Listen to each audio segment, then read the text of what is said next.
A little more about the degradation of the Second World Army.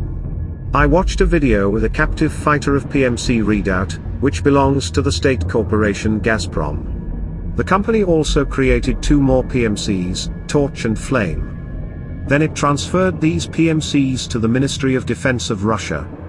And this is taking into account the fact that PMCs are outside the law in Russia.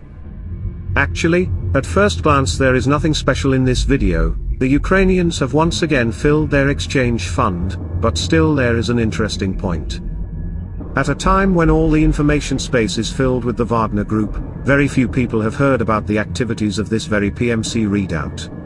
And this, by the way, is one of the oldest and most professional Russian PMCs, existing since 2008 as Redoubt Anti-Terror. Professional component was provided by backbone of the retired Special Forces of the Foreign Intelligence Service of Russia, the Russian Defense Ministry and the 45th Guards Spetsnaz Brigade. This PMC was on a high account with the Ministry of Defense, which explains their collocation at the main base of the ministry. In general, this is not a gathering of Prigozhin's convicts, but an elite PMC. But there is a nuance.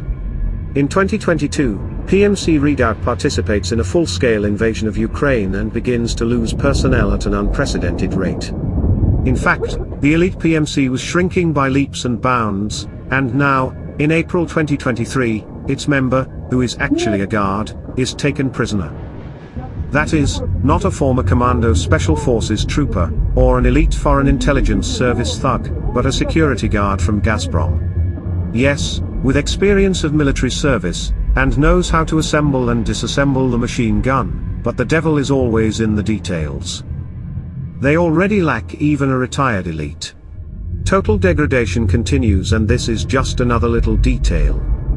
Professional special forces grow over the years, and the special forces school itself takes decades to form. In fact, in Ukraine right now it is not just the Russian active special forces that are being dismantled, but the school as a whole, which will be impossible to restore. Before I continue, I ask you to subscribe to my channel, it will help to promote it.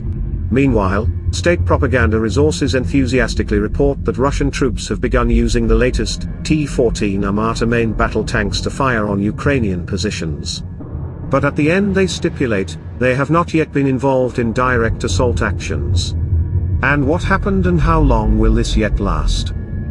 That is, the newest tank, the best of the best, with radar and uninhabited turret is shooting at Ukrainian positions from afar. Because the designers of this wonder waffle did not put in it the possibility to meet the Javelin at the parades on the Red Square in Moscow. The Javelins are not yet flying there, but the drones are already expected by May 9th. If we delve into history, we can remember how the super tank stalled on Red Square, and later on, it couldn't even drive onto a tow truck by itself. The time will tell how far this PR tank will go on Ukrainian black soil. I'm wrapping up for today, but I'll see you all tomorrow.